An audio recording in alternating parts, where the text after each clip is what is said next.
ওই রকম ঠ্যাং ধরিয়া কবরের মধ্যে আশ্রাবে আর বলবে যেমনি আশ্রায় তেমনি আশ্রাই, ফেরেশতার কি দোষ? বহুত মানুষ আছে পরকাল বিশ্বাস করে না, আছে না? এমন আছে। এখন আমরা বিশ্বাস করি পরকাল, আমরা কারা কারা বিশ্বাস করি হাত উঁচু করে দেখান তো। আলহামদুলিল্লাহ বলি, বলেন আলহামদুলিল্লাহ।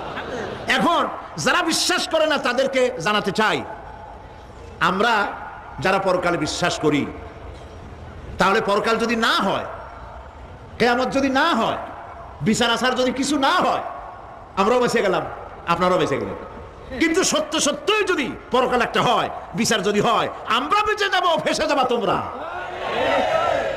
প্রিয় ভাই সব, আল্লাহ রাব্বুল আলামিন সুন্দর করে বুঝাচ্ছেন, দেখো পরকাল কেন হবে, এটা বুদ্ধি দিয়ে চিন্তা করো, জ্ঞান দিয়ে চিন্তা করো। সারা বছর ব্যবসা করার পর হিসাব নিকাশের একটা দিন আসে, আসে না? বলেন আসে কিনা? হিসাব নিকাশের একটা দিন আসে সারা বছর ব্যবসা করার পর, সারা বছর লেখাপড়া করার পর, তারপরে কি বলে পরীক্ষা দেওয়ার একটা দিন আসে, আসে না?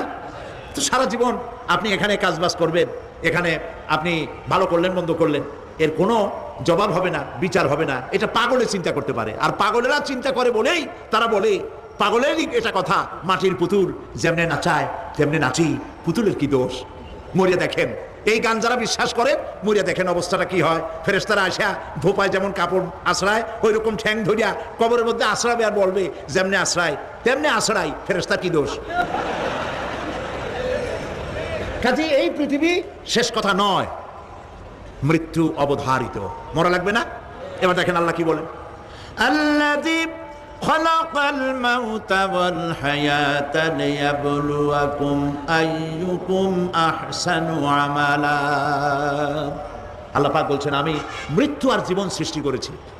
কেন করেছি? লক্ষ্য করুন, লিয়াবলুয়াকুম, যাতে করে আমি তোমাদেরকে পরীক্ষা করে নিতে পারি। কি ব্যাপারে?